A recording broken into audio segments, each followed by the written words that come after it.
ఈరోజు 29వ తారీఖు జనవరి 2026 గురువారం. ఈరోజు కర్కాటక రాశి వారికి ఈరోజు పాజిటివ్గా ఆలోచించడం వల్ల మీకు ఈరోజంతా కూడా అప్రయత్న కార్యసిద్ధి కనపడుతోంది. వ్యాపారస్తులు ప్రజలు ఏ వస్తువులు కొంటారు అనేటటువంటి విషయాన్ని బాగా అవగాహన తెచ్చుకుని వాటి పట్ల వ్యాపారంలో మంచి లాభాలైతే పొందగలుగుతారు. అధిక శ్రమతోటి పనులు సఫలీకృతం అవుతాయి.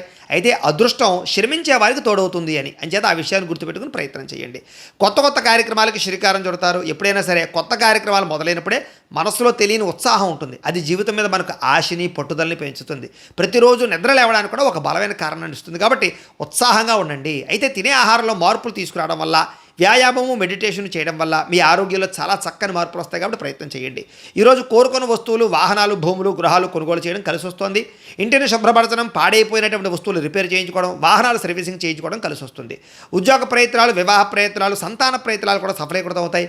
ప్రేమించిన వ్యక్తులతో ప్రేమగా ఆనందంగా ఉంటారు. ఉద్యోగానికి సంబంధించినటువంటి శుభవార్త వింటారు. విద్యార్థులకి అనుకూలంగా కనపడుతుందని చెప్పొచ్చు. కాన్సన్ట్రేషన్ బాగా పెరుగుతుంది. బాగా సంపాదించాలని తపన పెరుగుతుంది. అలాగే సమయాన్ని వృధా చేయకుండా డబ్బులు బాగా సంపాదించాలనేటటువంటి తపన కూడా బాగా పెరుగుతుంది. రుణ బాధల నుంచి బయటపడడానికి ప్రయత్నం చేస్తారు. అయితే దుబారా ఖర్చులు తగ్గించుకున్నట్లయితే అప్పులు తొందరగా తీరతాయి అనే విషయాన్ని మాత్రం గుర్తుంచుకోండి.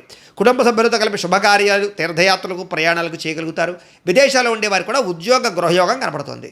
దత్తాత్రేయ స్వామి అంటే మీకు ఇష్టమైతే కనుక ఇక్కడ ఒకసారి లైక్ చేయండి. అలాగే రేపటి రాశి వల్ల కూడా మీకు రావాలన్నట్లయితే కనుక సబ్స్క్రైబ్ చేసుకోండి. అలాగే ఇక్కడ కనపడుతున్నటువంటి ఈ లింక్ మీద మీరు క్లిక్ చేసినట్లయితే మీకు ఈరోజు ఇంట్లో దత్తాత్రేయ స్వామి వారికి పూజ ఎలా చేసుకోవాలో వీడియో వస్తుంది. ఆ వీడియోని ఎదుర్కొంటే పెట్టుకుని మీ ఇంట్లో ఈరోజు దత్తాత్రేయ స్వామి వారికి పూజ చేసుకోవడం వల్ల ఈరోజు మీకు శుభప్రదంగా ఉంటుందని తెలియజేస్తూ లైక్ చేయడం మాత్రం మర్చిపోకండి. స్వస్తి.